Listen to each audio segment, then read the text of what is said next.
मारीला प्रजासत्ताक दिनाला शोभा आली आकाशाला फडकला झेंडा झेंडा तिरंगा हा फडकला झेंडा झेंडा तिरंगा हा झेंड्याचे रंग हे तीन केशरी हिरवा किती छान पांढरा शोभे त्यामधून त्यावर चक्राची खून अशा या देशाचा प्यारा फडकला झेंडा झेंडा तिरंगा हा फडकला झेंडा झेंडा तिरंगा हा.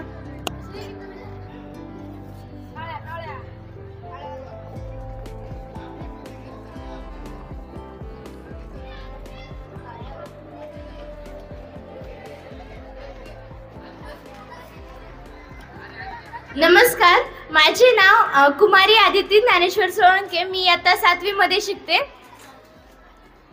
तिरंगा माझा मान आहे, तिरंगा माझा मान आहे, भारत देशाची शान आहे. तिरंगा माझा मान आहे, भारत देशाची शान आहे. तिरंगा माझा प्राण आहे. आदरणीय मुख्याध्यापक, इथे माझे वर्ग शिक्षक आणि माझे लाडके मित्र मैत्रिणींनो, आज 26 जानेवारी हा दिवस प्रजासत्ताक दिवस म्हणून साजरा केला जातो. तुम्हा सर्वांना सर्वप्रथम 26 जानेवारीच्या खूप खूप शुभेच्छा. 26 जानेवारी 1950 रोजी भारतीय संविधान अंमलात आले. भारतरत्न डॉक्टर बाबासाहेब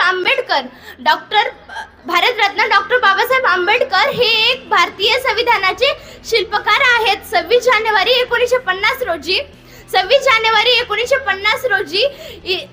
आपल्या देशाचा राज्यकारभार संविधानानुसार सुरू झाला आहे. आपल्या देशाचे संविधान हे एक लिखित संविधान म्हणून ओळखले जाते. इतके बोलून मी ते थांबते. जय हिंद, जय महाराष्ट्र. थँक्यू.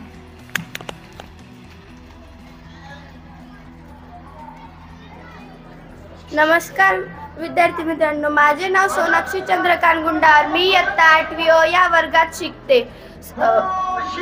उत्साह तीन रंगाचा आभाळी आज सजला, उत्साह तीन रंगाचा आभाळी आज सजला. नतमस्तक मी त्याच सर्वांना ज्यांनी भारत देश घडविला, ज्यांनी भारत देश घडविला. कित्येक लढाया लढून, कित्येक बलिदान देऊन, त्यांची आहुती वाहून शेवटी आखरी स्वातंत्र्य आपल्या पदरी पडले. स्वातंत्र्याचा अर्थ फक्त तीच व्यक्ती समजू शकते ज्याने कधी पारतंत्र्य पाहिला असेल, गुलामगिरीत राहिला असेल. स्वातंत्र्याचे मूल्य इतके अनेक शब्दातही सांगता येणार नाही, इतके मोठे. आपण तर खूपच नशिबान आहोत. आपण या स्वातंत्र्य भारतात जन्मलो. या बाकीच्या अडचणी, पारतंत्र्याच्या व गुलामगिरीच्या बेड्या आपल्या हातात नाहीयेत. याबद्दल आपण नशीबवान आहोत. भारत, हिंदुस्तान, इंडिया ही नावे जरी तोंडांवर आली ना तर रक्त असं सहसायला लागतं. आपली मान अभिमानाने उंच होते. जेव्हा तो तिरंगा आपल्या समोर फडकत असतो ना, तेव्हा आपल्या देशातील प्रत्येकाच्या मनातील ती भावना, तो आदर्श पाहण्यासारखाच असतो. आपल्या भारताला ना सोन्याची चिडिया म्हटले जाते. का बरं? कारण आपल्या भारतासारखा समृद्ध, कृषीप्रधान, शेतीप्रधान राज्य त्या काळी तरी दुसरा नव्हता. म्हणून कदाचित इंग्रजांना आपल्या भारतातून पाऊल बाहेर टाकताना त्रास झाला असावा. आपला भारत देश जरी स्वातंत्र्य झाला असला ना, तो आपल्या भारतावर राज्य करणाऱ्या इंग्रजांपासून झालाय. धर्मभेदापासून नाही, जातीभेदापासून नाही. ते कार्य तर अजूनही चालू आहे.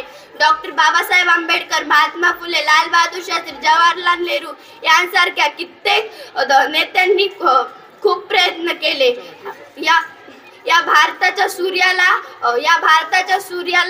गुन्हेगारीचं ग्रहण लागते, ते थांबवलं पाहिजे. जाता जाता एवढंच म्हणते, नमो मातृभूमी जिथे जन्मले मी, नमो आर्यभूमी जिथे वाढले मी, नमो पुण्यभूमी जे इच्छाच गावी. एवढे बोलून मी माझे 2 शब्द संपवते. जय हिंद, जय भारत.